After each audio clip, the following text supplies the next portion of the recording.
Assalamu alaikum wa rahmatullahi wa barakatuhu. The following video was filmed in response to an email I received from a viewer.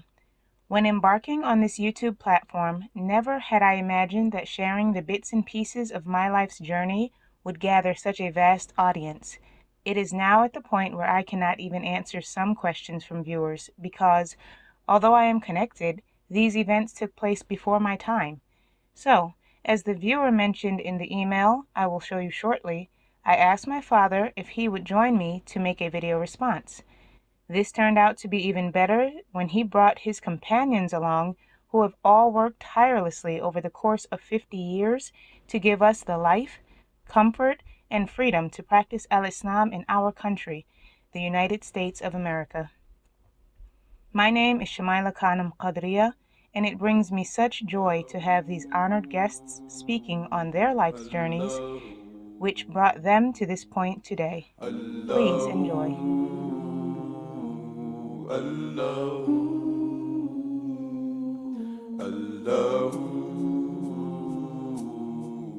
Oh, who called me from his throne? I've come so far from where I started from. Nobody told me the road would be easy. I don't believe you brought me this far to leave me.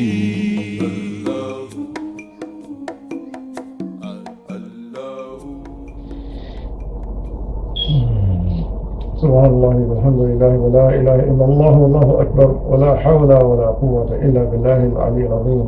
اللهم صل على سيدنا مولانا محمد وعلى آله سيدنا مولانا محمد وبارك وسلم عليه وصلى الله تعالى على خير خلق المناسب محمد وعلى آله أجمعين برحمته يا أرحم الراحمين.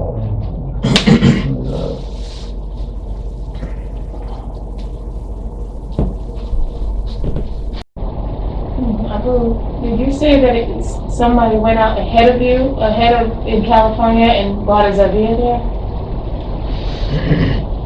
Yeah, it was a group that went ahead of us, and they established on the cellar, and there were some people from the Jamaat that lived out there before we made this difference. And when we left New York, we had the address of the Masala. We went to the Masala, and the brothers that had houses that lived there, you know, they invited us.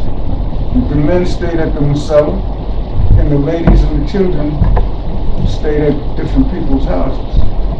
And you were coming from New York, and the companions here were coming from different states. They didn't go to California necessarily, right? The vision was to be like... Well, I was with a group from Philadelphia. Okay. The Imam of the mosque in Philadelphia had asked me and another brother if we would come to California. And he gave us a specific time because they were out there. He had left ahead of us and established the Musala.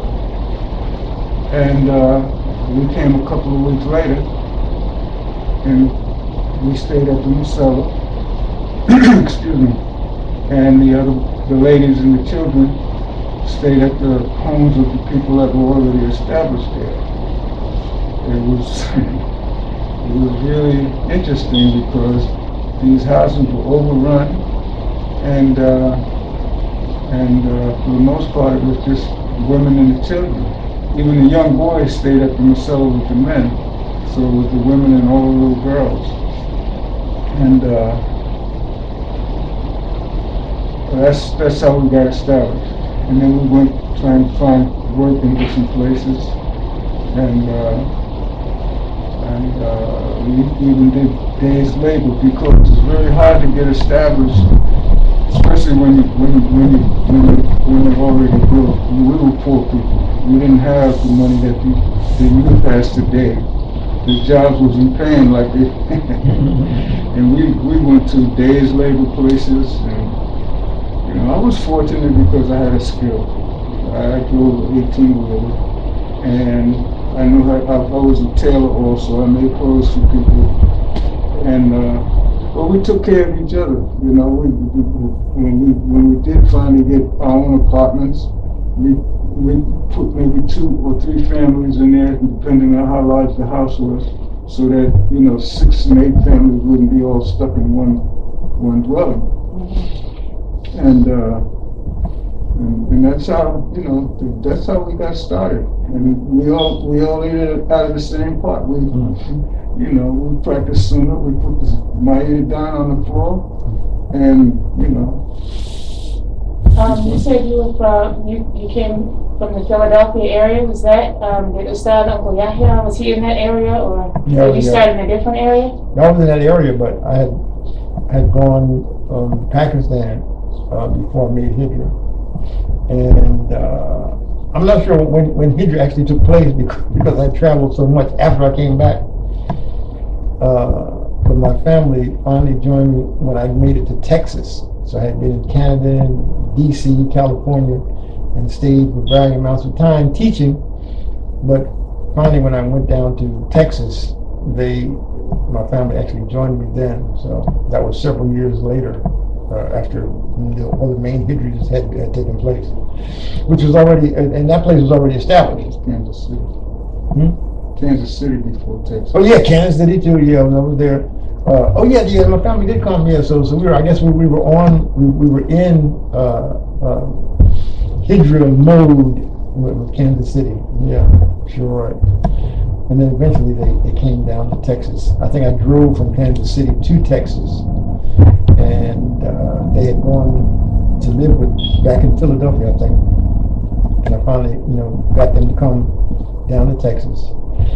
And then we set it up there, but I think the question is more like how do you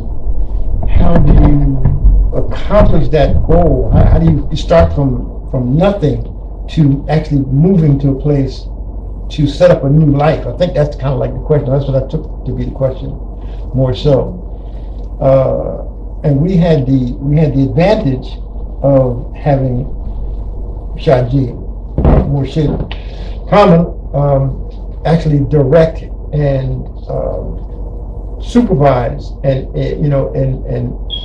encourage and demand at times that we leave these places that we grew up in because of the horrible conditions that most of us lived in. These ghettos and New York, Philly, Atlantic City, all these places, New Jersey. We just lived in horrible conditions. And you cannot raise a family in those conditions because the dunya will eventually consume them if it doesn't consume the whole family. And everybody's trying to be religious, but you can't be religious in that environment. As soon as you step outside, there's people selling drugs and prostitution going on. So the advantage I think that we all had was Shajid. He is the one, in my understanding, that gave us wings. He said, "You're not chicken hawks. You are eagles, and you must fly." This is the way I understood his direction, his energy was just do it. You go and Allah will provide for you. So this kind of not only talk, but in reality, this is what he did, and he showed us how to do it by his own example. So that's what I understand the question. So anybody who doesn't have that benefit, it's going to be tough. It really is going to be tough. Where did they start? It was tough on us, even with all of that, being the case. Where did they start? With the decision to do it. You have to decide that you're going to do that, and then you will subconsciously make decisions along the way that will enable you to move at some point. How important is faith? What did Shadi say? Yeah. Go forth and test your faith. It's a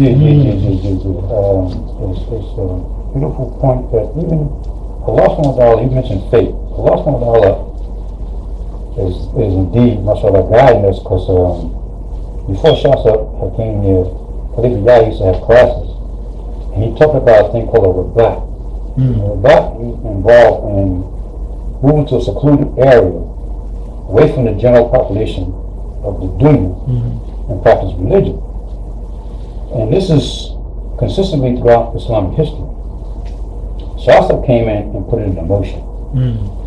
Shah in the open masjid, the open public masjid conversation, he told everybody to go forth and test your iman. You know, go forth and see where you at. And so the seed was being planted by Yahya from Saleh, and then started by Shafi, Rahimullah. And so everything was in motion for us to get ahead and do what we need to do. Shah set everything up. He told us to double up. The people should move together so they can save their money. You establish your money for this goal to go get this property. At the same time, he had us go out looking for different properties and stuff like that, looking at it and get us in the mode of doing this. Going to look at the property, go to mobile homes, trailers, look at trailers, look at what you're going to do, understand what you're going to do, and get involved in it. And I was telling the brothers earlier that when we came back from all these searches, we came back and sat in front of Shah, and he asked us, he told us things, and then he asked us what we thought.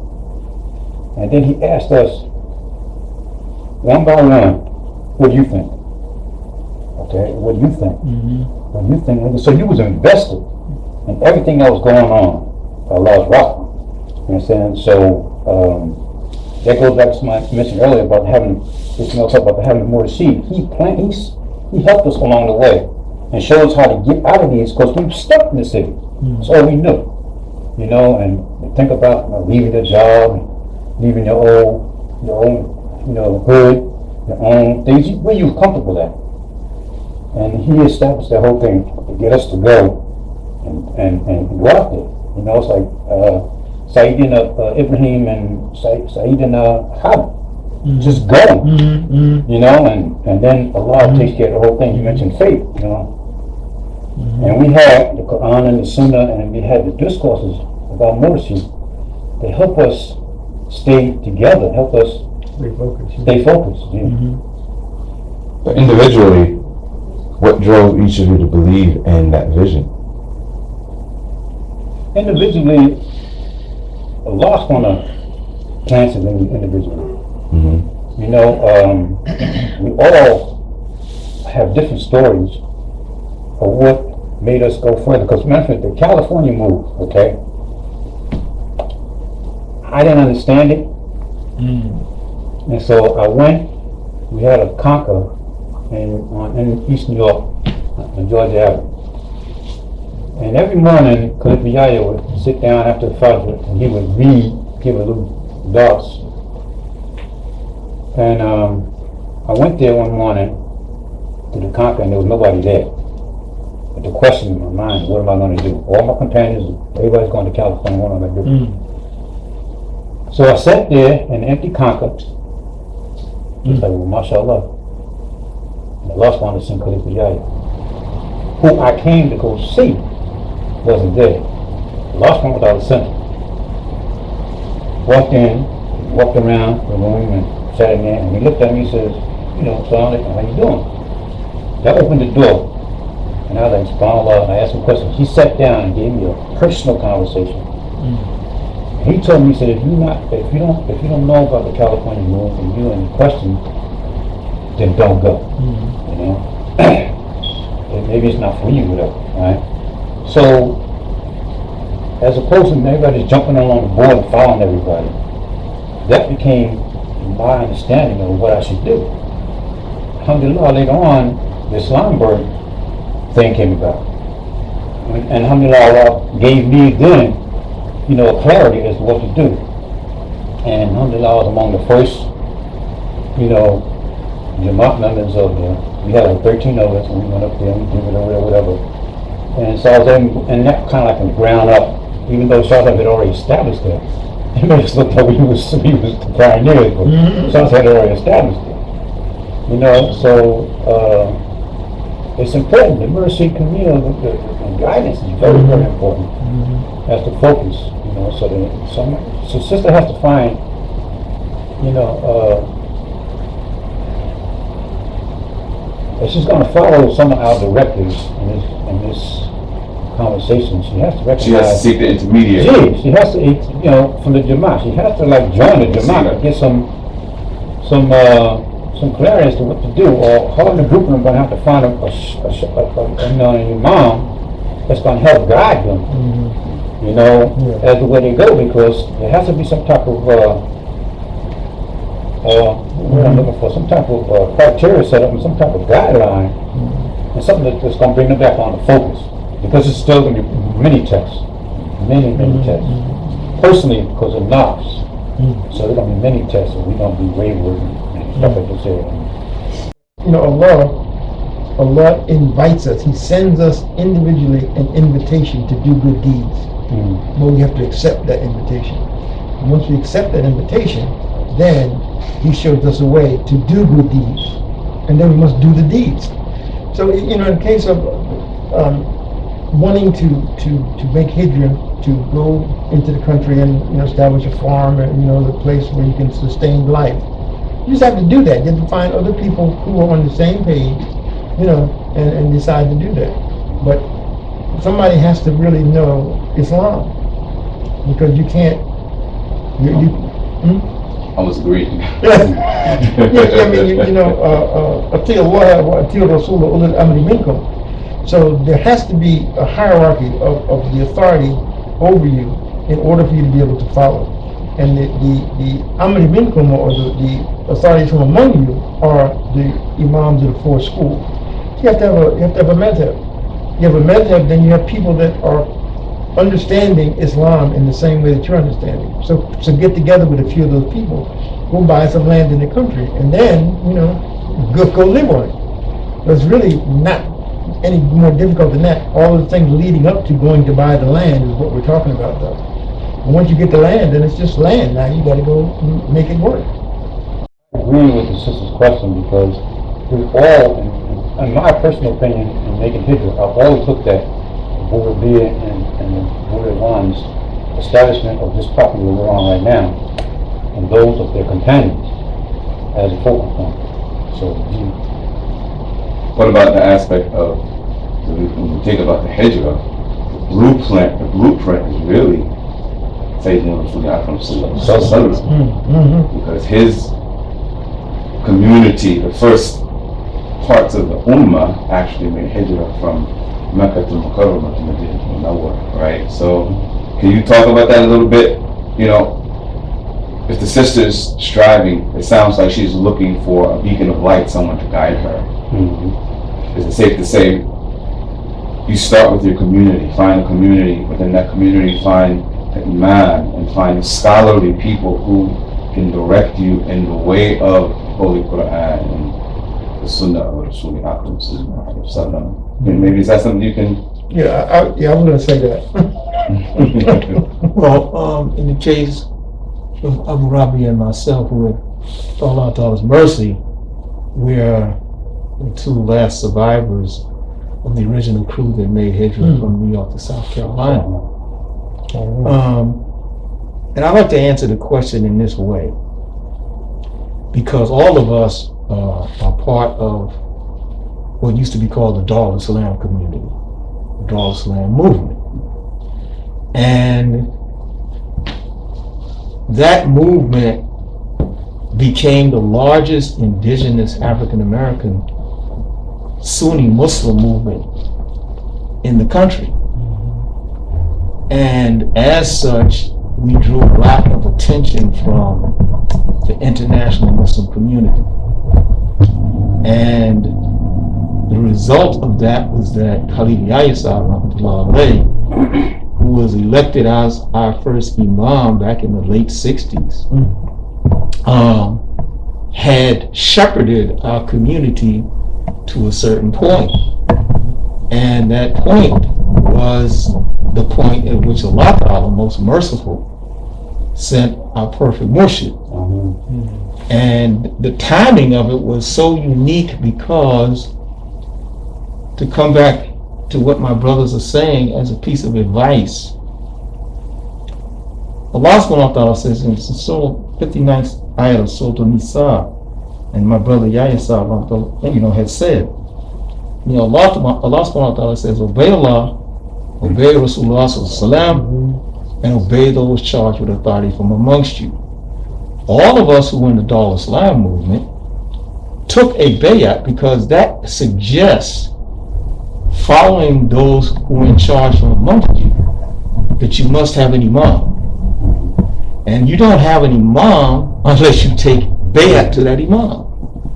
And when you take bayat to that imam, you have to understand the duties and responsibilities of an imam. And then, as we were told by our perfect murshid many years later, going forward about 4 years into the 80s, that you had to understand those duties, and it was your obligation to choose an imam. So what we're discussing here is basically Allah Ta'ala's command for every Muslim, because Rasulullah ﷺ said every Muslim has to have an imam, and he who has no imam, shaitan is his imam. So what we recognize from our perfect murshid who came to us and said, I came to you because I see that you have a love for Rasulullah. And so we took bayat to Kali Yahya Sahib, our imam that we took bayat to our perfect murshid, Rahmatullah alayhi,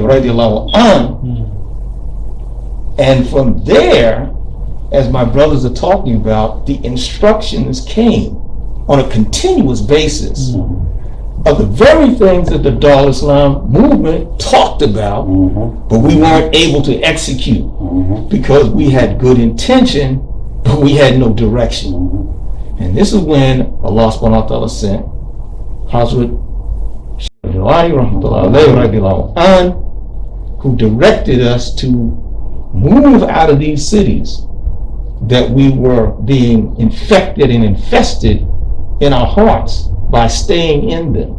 And he said, you must leave the cities and establish Dar Islam. We were sitting here in the city saying we're in Dar Islam. And he said, then how can we practice Islam? So the formula was set, first of all, by each individual recognizing that I am Surah Nisa. Find your imam, take bayat to that imam. And Rasulullah said, obey him in what you like and what you dislike. And many of us, we went through a lot of changes when Shah Sahib said you had to get out of these cities because we were attached. So again, the formula, Allah subhanahu wa ta'ala laid the foundation through all of the things that we went through, all the things that we talked about in the Dar Islam movement. But we needed someone to make it a manifestation of reality. And that's where Shah Sahib came in. And so for our sister who's asking and wants to know, the course is set by Allah subhanahu wa ta'ala. And he actually is the one who makes a person Muslim. We don't do this by ourselves. Allah subhanahu wa ta'ala, through his Rahmah, made us Muslim. And then, to put the cherry on top of the cake, he gave us the man who could direct us to follow Rasulullah. So, you need to find yourself an imam. And if you find an imam, he's going to tell you to do what we've done. I just wanted to make one correction. Shasa had told us not to take bayat to anyone unless they were activated. He said not to take bayat to anyone unless they were activated. So you just have one of those sidewalk imams, you know what I mean? I don't care how big the masjid may be, you know.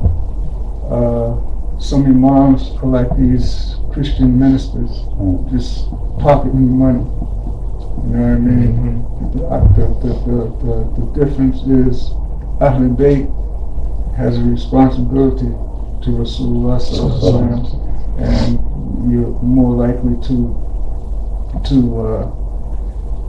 be following right guidance, rightly guided people. I mean, and now as far as my brother here, who's my elder, and I, we came specifically here. And my other brother, Abu Bas, love him, he said, you know, when we made Hijrah, Shah Sahib had told all of us to leave the cities. And we all heard the same thing. But some of us moved immediately, and some of us moved later.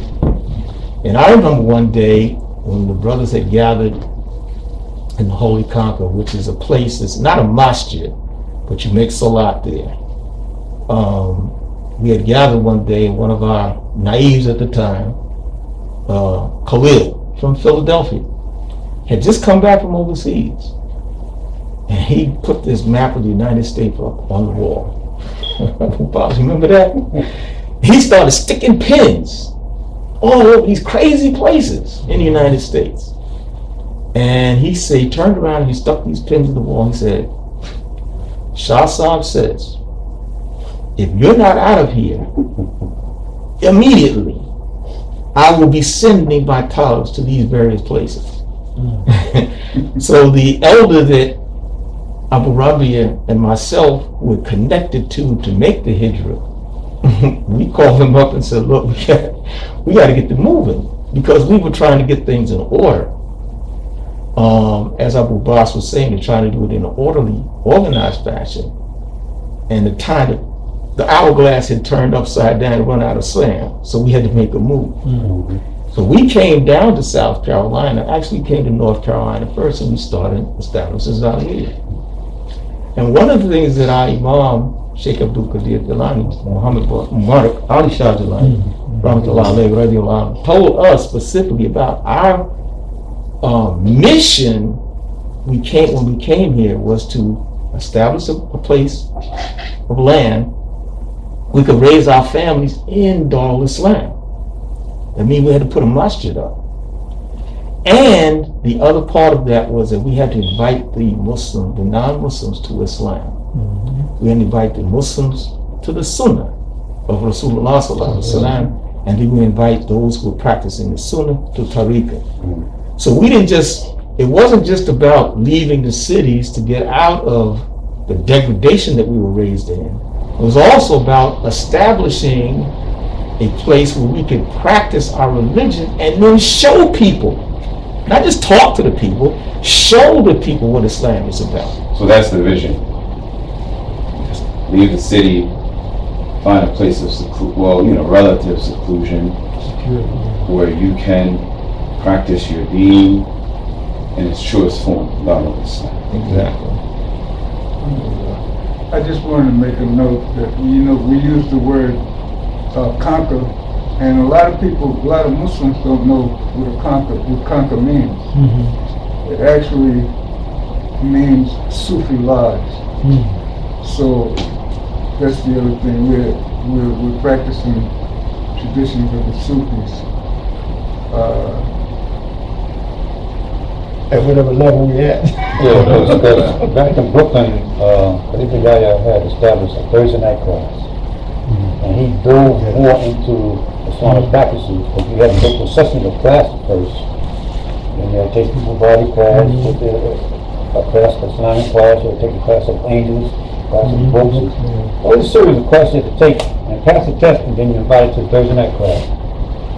And he dove more into like the Sufism stuff and enlightenment. And he talked about Sheikh Abdul Qadir Jilani,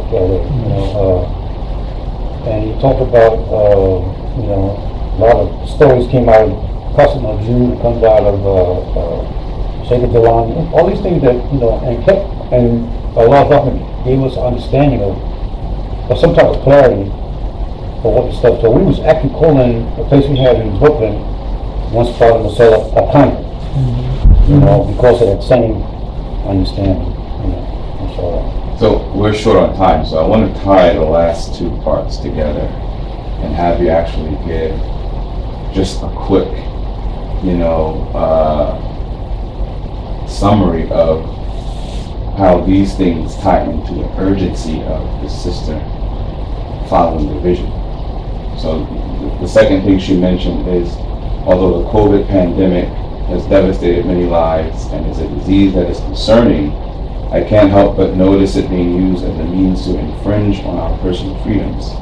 The gender blurring / LGBT agenda also seems to be forced upon us, and anyone that objects to this agenda is demonized, threatened, or even reprimanded in their workplace. We're in the cancellation era.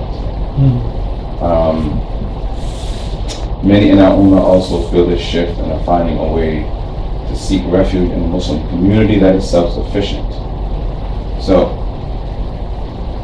we'll go around the room. What was the question? So the big question was, hey, I see yours lifestyle.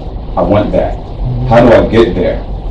Essentially. And you all answered that by enumerating all of the various, components of the vision, from Abdullah Shaykh, or really from what Allah says in Holy Quran. He commanded the Holy Rasul to make hijrah, and Khalifatul Rasul Abdullah Shaykh, rahmatullahi alayh, he showed us how to actually execute that vision, right? And so I want to tie that all together to help the sister gain a sense of urgency. Okay, there's a mosque around the corner, let's start at this mosque, because I don't want my children to go to public school and have to be taught that it's okay to be an LGBT or LGBTQ or whatever it is, right? I don't want them to have to go into plague-infested areas, right? So tie that into the sense of urgency. Help her make that decision. If you could give her a piece of advice in terms of what's the next step tomorrow where these things are concerned. One thing. Hold on. Let me get this camera. All right, go on. One thing you have to understand is that when you commit yourself to Allah subhanahu wa ta'ala and His Apostle sallallahu alaihi wasallam, there's going to be some tests, some very difficult tests. And you have to make up your mind whether you're going to be in this thing for the rest of your life, or if you was just born a Muslim and you were raised Muslim and you're trying to practice something. But when you take on a responsibility like this, you just have to know that every hardship is a test. And after every hardship comes ease, and Allah knows how much you can bear. So if you're going to just step out there, or if you're going to have a few people that are going to step out, I don't know the lady's condition, but if they have, money to buy property, I would suggest to buy farmland property if you can. There's a lot of farmers going out of business.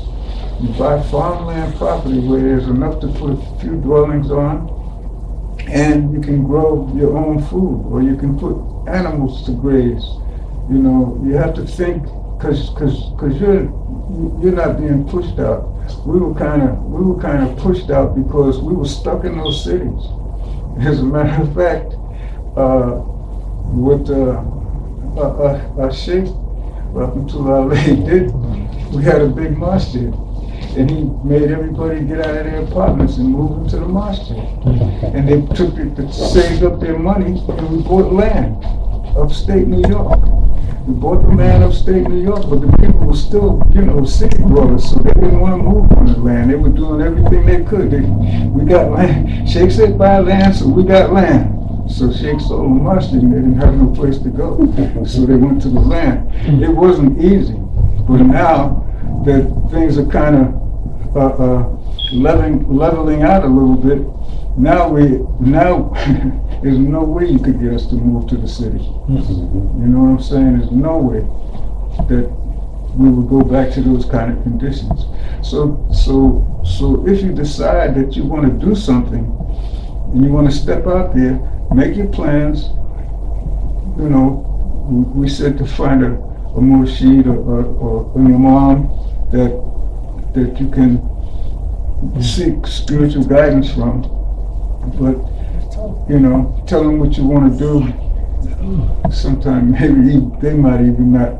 If they're stuck in that city, they don't know what to do. But, I don't know, you know, that's... Yeah, because we're still being guided by the Shasta discourses and his family. You know, so she has to recognize that her guidance is going to come from Ahlul Bayt and follow. And no matter what happens, she's in good hands. The LBGQZ, whatever, commercial, whatever that thing is, we're not really affected by it because, you know, we're under the guise of the protection of Ahlul Bayt by our Baal. And so that's where whatever problems come along in life, we're protected from it because of our Baal and our commitment. And as long as we stick to our Baal and our commitment, it won't touch us. And we were told to just watch it fall apart. Exactly.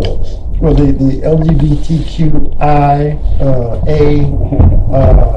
and COVID are both the wrath of Allah for the sins of the people. So these things don't come out of nowhere.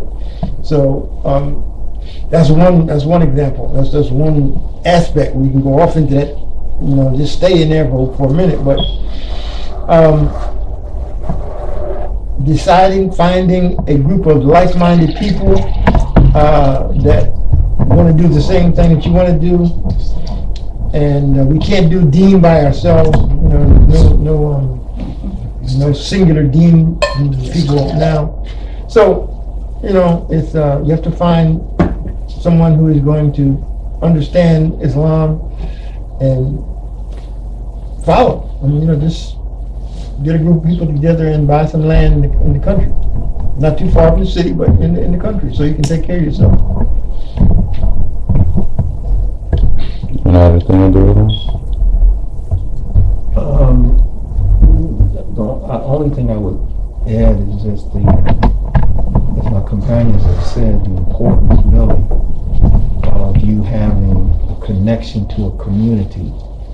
And a community has to have a connection with an imam, and that imam has to have a connection for perfect guidance with someone who is from Ahlul Bayt. That's a very difficult thing, but you have to start by making dua to your Rabb and ask him for that, and he'll guide you. He says he is the dua of every sincere caller. So you have to make the decision whether you want sincerely to do this, as my companion said. What we went through because Allah Ta'ala allowed us the opportunity to honor the request that we had of Allah to do this. As my companion said, you know, Allah Ta'ala doesn't put any burden on you that you can't bear. So all the tests and trials that we went through because we made a request with Allah subhanahu wa ta'ala for some assistance. And as African Americans, Muslims, raised in this country initially as not Muslim, but becoming Muslim through Allah Ta'ala's mercy, we had additional struggles that we had to go through. And so I'm not sure what your nationality or ethnicity is, but the struggles that we went through, and as my companions said, you know, this is not a thing where you say you want to do it in the first bump in the road, you turn back. Because the niyat is not correct. So what we did is through Allah Ta'ala's mercy and guidance, He gave us someone who gave us the blueprint. We said, Labay, we hear and obey, and we went forward. He had the roadmap of everything we were supposed to do, and He allowed us to fill in all the details of how we're going to do it in every different location. So please, our advice would be, start with making your call to your Rabb and ask Him for the assistance to do this. And Allah says that I am to my slave who they perceive me to be. So if you need guidance, then speak to Allah as your guide, and He will guide you. I don't believe you brought me this far. سبحان الله وبحمده سبحانك اللهم وبحمدك نشهد أن لا إله إلا أنت ونستغفرك ونتوب إليك وصلى الله تعالى على خير خلقه ونور أرسله محمد وآله وصحبه أجمعين برحمتك يا أرحم الراحمين. I don't believe my Shaykh brought me this far just to leave.